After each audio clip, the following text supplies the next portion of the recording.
जय श्री राम, जय श्री राम, जय जय जय सिया राम। हे महाबली श्री हनुमान की जय, बोलो पवन पुत्र हनुमान की जय, बोलो पवन पुत्र हनुमान की जय। जय जय जय बजरंग बली, जय बजरंग बली, जय बजरंग, जय महावीर संकट मोचन मारुति नंदन की जय, बोलो पवन पुत्र हनुमान की जय, बोलो पवन पुत्र हनुमान की जय, बोलो पवन पुत्र हनुमान की जय। जय जय जय श्री राम, जय श्री राम। श्री गुरु चरण सरोज रज निज मन मुकुर सुधारी, बरनौ रघुबर विमल जसु जो दायक फलचारी। बुद्धिहीन तनु जानिके सुमिर पवन कुमार, बल बुद्धि विद्या देहु मोहि हरहु कलेश विकार। এর অর্থ শ্রীগুরুর চরণরূপ কমলের পরাগের দ্বারা অর্থাৎ শ্রীগুরুর চরণ ধূলি দ্বারা নিজের মনোরূপ দর্পণ পরিষ্কার করে নিয়ে রঘুবর শ্রী রামচন্দ্রের বিমল যশ বর্ণনা প্রবৃত্তি হচ্ছে। শ্রীরামের এই কীর্তিগাথা ধর্ম, অর্থ, কাম এবং মোক্ষ এই চতুর্বিধ পুরুষার্থে প্রদান করে। কিন্তু আমি যে নিতান্তই নির্বোধ, সুতরাং এই কর্মে অক্ষম, তা বুঝে পবননন্দন হনুমানকে স্মরণ করছি।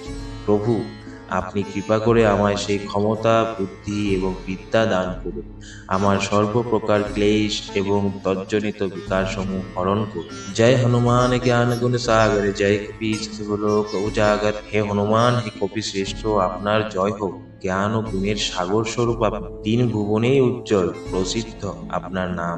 রাম দূত অতুলিত বল ধামা, অঞ্জনি পুত্র পবন সুত নামা। আপনি শ্রীরামের দূত, অতুলনীয় আপনার বল ও তেজ। অঞ্জনার পুত্র আপনি, পবন নন্দন নামেও আপনি পরিচিত। মহাবীর বিক্রম বজরঙ্গী, কুমতি নিবার সুমতি কে সঙ্গী। মহান বীর মহাবিক্রমশালী বজরঙ্গ বলি কুমতি নিবারণ কর্তা এবং সুবুদ্ধি সঙ্গী অর্থাৎ সুবুদ্ধি প্রদানকারী। কাঞ্চন বরণ বিরাজ সুবেশা, কানন কুণ্ডল কুঞ্চিত কেশা। স্বর্ণবর্ণ দেহে, শোভন বেশে, কর্ণে কুণ্ডল এবং কুঞ্চিত কেশের শোভায় দর্শনীয় আপনার রূপ। হাত বজ্র ধ্বজা বিরাজে, কাঁধে মুঞ্জ জনেও সাজে। আপনার হস্তে বজ্র এবং ধ্বজা বিরাজিত, স্কন্ধে মুঞ্জাতৃণ নির্মিত পবিত্র শোভা। শঙ্কর স্বয়ং কেশরী নন্দন, তেজ প্রতাপ মহাজগবন্দন। মহাদেবের অংশে জাত আপনি, বানর শ্রেষ্ঠ কেশরী আপনার পিতা। তেজস্বিতায় এবং প্রতাপে আপনি সর্বজগতেই পূজনীয়। বিদ্যাবান গুণী অতি চাতুর, রাম কাজ করিবে কো আতুর। সর্বপ্রকার বিদ্যা ও সকল গুণে ভূষিত আপনি, উদ্দেশ্য সাধনে অতিশয় দক্ষ ও চতুর। বিশেষত শ্রীরামের কার্য সম্পাদনে আপনি সর্বদাই তৎপর। প্রভু চরিত্র শুনিবে কো রসিয়া, রাম লখন সীতা মন বসিয়া। প্রভু শ্রী রামচন্দ্রের চরিত কথার রসগ্রাহী শ্রোতা আপনি। আপনার হৃদয়ে শ্রীরাম, লক্ষণ এবং সীতার নিত্য বসতি। সূক্ষ্ম রূপ ধরে সিয়াঙ্গি দেখাবা, বিকট রূপ ধরে লঙ্ক জরাবা। ভীম রূপ ধরে असुर सहारे, রামচন্দ্র কে কাজ সমারে। সীতা দেবীর কাছে আপনি ক্ষুদ্র দেহ ধারণ করে দেখা দিয়েছিলেন। লঙ্কা দহনের সময় বিকট আকার ধারণ করেছিলেন। রাক্ষসদের সংহার কালে আপনার রূপ অতি ভয়ঙ্কর। এইভাবে শ্রী রামচন্দ্রের কার্যোদ্ধারের জন্য আপনি বিভিন্ন সময়ে বিভিন্ন রূপ ধারণ করেন। লায়ে সজীবন লখন জি আয়ে, শ্রী রঘুবীর হর শিউর লায়ে। रघुपति किन्हि बहुत बड़ाई, तुम मम प्रिय भरत ही संभाई। सहस बदन तुम्हार जस गावे, अष्टहि श्रीपति कंठ लगावे। মৃত সঞ্জীবনী ঔষধ নিয়ে এসে আপনি শ্রী লক্ষণকে পুনর্জীবিত করেন। আপনার এই অসামান্য কর্মকুশলতা দর্শন আনন্দিত চিত্তে শ্রীরাম আপনাকে পক্ষে জড়িয়ে ধরেন। রঘুপতি আপনার অশেষ প্রশংসা করেন এবং বলেন, তুমি ভরতরেই মতো আমার পরম প্রিয় ভ্রাতা। আমি সহস্র বদনে তোমার যশ কীর্তন করি। এই কথা বলে শ্রীরাম আপনাকে কণ্ঠলগ্ন করেন। सनकादिक ब्रह्मादि मुनीसा, नारद सारद सहित अहिसा। जम कुबेर दिगपाल जहाते, कवि को विद कह सके कहाते। ब्रह्मादि देव श्रेष्ठगण, স্বয়ং দেবী সরস্বতী, সনকাদি মুনি চতুষ্টয়, অনন্তনাগ, নারদ সহ অন্যান্য ঋষিবৃন্দ, যম কুবেরাদি দিকপালগণ ও কবিশ্রেষ্ঠ তথা জ্ঞানীবৃন্দ আপনার মহিমা বর্ণনা করে উঠতে পারেন। তুম উপকার সুগ্রীবহি কিন্হা, রাম মিলায়ে রাজপথ দিনহা। আপনি সুগ্রীবের সঙ্গে রামের মিলন ঘটিয়ে তাকে রাজপথে পুনঃপ্রতিষ্ঠিত করে তার পরম উপকার সাধন করেছিলেন। তোমার মন্ত্র বিভীষণ মানা, লঙ্কেশ্বর ভাই সব জগ জানা। বিভীষণ আপনার পরামর্শ মেনেছিলেন এবং তার ফলে পরিণামে তিনি লঙ্কার অধীশ্বর হয়েছিলেন, একথা জগতের সকলেই জানেন। যুগ সহস্র যোজন পর ভানু, লীল্যতা হি মধুর ফল জান। সহস্র সহস্র যোজন ধরে অবস্থিত যে সূর্যদেব, তাকে আপনি মিষ্ট ফল জ্ঞানে গ্রহণ করতে উদ্যত হয়েছিলেন। প্রভু মুদ্রিকা মেলি মুখ মাহি জালি দিলা কে আচরজ নাহি। প্রভু শ্রী রামচন্দ্রের নামাঙ্কিত অঙ্গুরীয়ক মুখের মধ্যে নিয়ে আপনি সাগর লঙ্ঘন করে পরপারে গেছিলেন। এতে আশ্চর্যের কিছুই নেই, কারণ বাল্যকালেই আপনি এক উলম্ফনে সূর্যের সমীপে পৌঁছেছিলেন। দুর্গম কাজ জগৎকে যেতে সুগম অনুগ্রহ তোমারে তে। জগতে যত দুষ্কার কাজ আছে সবই আপনার কৃপায় সহজসাধ্য হয়ে উঠে। রাম দুয়ারে তুম রখবারে হোত না আজ্ঞা বিনু পেসারে। শ্রীরামের দ্বারে আপনি রক্ষক, আপনার অনুমতি ব্যতীত কেউই সেখানে প্রবেশ করিতে পারে না।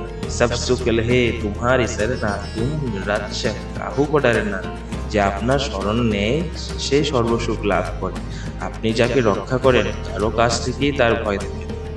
আপনে তেজ সম্হারো আপে তিনো লোক হাঁকতে কাঁপে।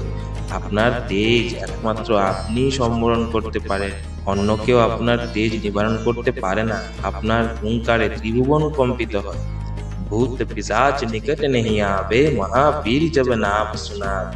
মহাবীর হনুমানের নাম যখন যেখানে উচ্চারিত হয়, ভূত পিশাচাদি সে স্থানে নিকটেও আসতে পারে না। না সে রোগ হরি সব পীরা, জপত নিরন্তর হনুমত বীরা। নিরন্তর হনুমানের নাম জপ করলে সর্বপ্রকার রোগ পীড়াদি বিনষ্ট হয়। সংকটে তে হনুমান চুলাবে, মন ক্রম বচনে ধ্যান চলাবে। সংকটে পতিত হলে শ্রী হনুমানের নাম কীর্তন, মনে তাকে স্মরণ এবং ক্রমশ তাকে ধ্যান করলে সেই সংকট থেকে তিনি মুক্ত করেন। সব পর রাম তপস্বী রাজা, দিন কি কাজ সকল তুম সাজা। তপস্বী শ্রীরাম সর্বজগতের সকলের প্রভু। সেই মহামহিশালীর সকল গুরুতর কর্মসমূহের দায়িত্ব পালন আপনার পক্ষে সম্ভব হয়েছিল। और मनोरथ जो कोई लाभे सोई अमित जीवन फल पाक। সুতরাং অন্য যে কোনো মনোবাসনা নিয়ে যে আপনার দ্বারস্থ হয়, সেই অনন্ত জীবনের জন্য সেই সব ফল লাভ করে। অর্থাৎ আপনার প্রদত্ত ফলসমূহ এক জীবনে ভোগ করলে শেষ হয়ে যায় না। চারো যুগ প্রতাপ তোমারা, হে প্রসিদ্ধ জগৎ জিয়ারা। সর্বজগতেই এই কথা প্রসিদ্ধ আছে যে 4 যুগে আপনার প্রতাপ সমুজ্জ্বল ভাবে বর্তমান। সাধু সন্ধিকে তুম রখবারে, অসুর নিকন্দন রাম দুলার। সাধু সজ্জনগণের আপনি রক্ষাকর্তা, অসুরদের বিনাশকারী এবং শ্রীরামচন্দ্রের একান্ত প্রিয় প্রার্থী।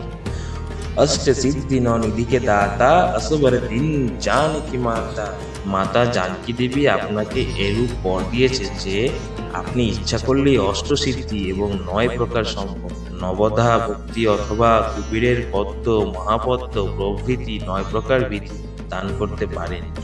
রাম রসায়ন तुम्हारे पासा, सादर हो रघुपति के दासा। শ্রীরামের প্রতি প্রেম ভক্তি আপনারই ভাণ্ডারে বিদ্যমান, অর্থাৎ আপনি দয়া না করলে তা লাভ করা যায় না। হে রঘুপতির দাস মহাবীর হনুমান, আপনি সর্বদা আমার নিকটে থাকুন। तुम्हारो भजन राम को पावे, जन्म जन्म के दुख बिसरावे। अंत काल रघुबर पुर जाई, जहाँ जन्म हरि भक्त कहाई। আপনার ভজনা করলে তা প্রকৃত পক্ষে শ্রীরামের উদ্দেশ্যে নিবেদিত হয় এবং শ্রীরামের প্রীতি সম্পাদন করে। জন্ম জন্ম সঞ্চিত দুঃখ রাশিকে তা ভুলিয়ে দেয়, অর্থাৎ দুঃখ নির্মূল হয়ে যায়। যেখানে যে দেশে বা বর্ণে অথবা জাতিতে সেই ভজনকারীর জন্ম হোক না কেন, ভগবত ভক্তরূপেই তার পরিচিত হয় এবং অন্তে তিনি শ্রীরামের নিত্যধামে গমন করেন। और देवता चितन धराई, हनुमत সেই সর্ব সুখ করাই। অপর কোনো দেবতার প্রতি চিত্ত নিবিষ্ট না করে কেবলমাত্র হনুমানের সেবা করলেই সর্বফল লাভ করতে পারে। संकट कटे मिटे सब पीरा, जो सुमिरे हनुमत बलबीरा। যিনি মহাবল বীর্য সম্বম্বিত শ্রী হনুমানকে স্মরণ করেন, তার সকল সংকট দূরীভূত হয়, সর্বরোগ নিরাময় হয়ে যায়। জয় জয় জয় হনুমান গোসাই, কৃপা করবি গুরুদেব কি নাই। হে প্রভু হনুমানজি, আপনার জয় হোক, জয় হোক, জয় হোক। গুরুদেব যেমন তার শিষ্যের প্রতি অনুগ্রহ প্রকাশ করে থাকেন, সেই রকম আপনিও আমাকে কৃপা করুন। जो यह 7 बार पाठ कर कोई, छुटे ही बंदी महासुख होई। এই হনুমান চালিসা যে 100বার পাঠ করবে তার বন্ধন মুক্তি ঘটবে এবং সে প্রভূত সুখ সৌভাগ্য লাভ করবে। জয় হো পারে হনুমান চালিসা হয়ে সিদ্ধি সাথী গৌরিসা। যে কেউ এই হনুমান চালিসা পাঠ করবে তারই সিদ্ধি লাভ, দৃষ্ট ফল লাভ হবে। এই বিষয়ে স্বয়ং মহাদেব প্রমাণ। तुलसीदास सदा हरिचेरा कीजे नाथ हृदय महाडेरा, कीजे नाथ हृदय महाडेरा। তুলসীদাস সদা সর্বদাই শ্রী হরির সেবক দাসানুদাস। হে প্রভু, আপনি তার হৃদয়টিকে আপনার বাসস্থানে পরিণত করুন, অর্থাৎ তার হৃদয়ে নিত্য বাস করুন। পবনতনয়ে সংকটহরণ মঙ্গল মূর্তি রূপ, রাম লখন সীতা সহিত হৃদয় বসু সুরূপু। শ্রীরাম লক্ষ্মণ এবং সীতাদেবী সহ সংকট মোচন মঙ্গলময় বিগ্রহ সুরশ্রেষ্ঠ শ্রী পবন নন্দন আমার হৃদয়ে বসতি করুন। জয় শ্রীরাম, জয় শ্রীরাম, জয় জয় জয় সিয়ারাম। हे महाबली श्री हनुमान की जय। बोलो पवन पुत्र हनुमान की जय। बोलो पवन पुत्र हनुमान की जय। जय जय जय बजरंगी जय, बजरंगी जय, बजरंगी जय। महावीर संकट मोचन मारुति नंदन की जय। बोलो पवन पुत्र हनुमान की जय। बोलो पवन पुत्र हनुमान की जय। बोलो पवन पुत्र हनुमान की जय। जय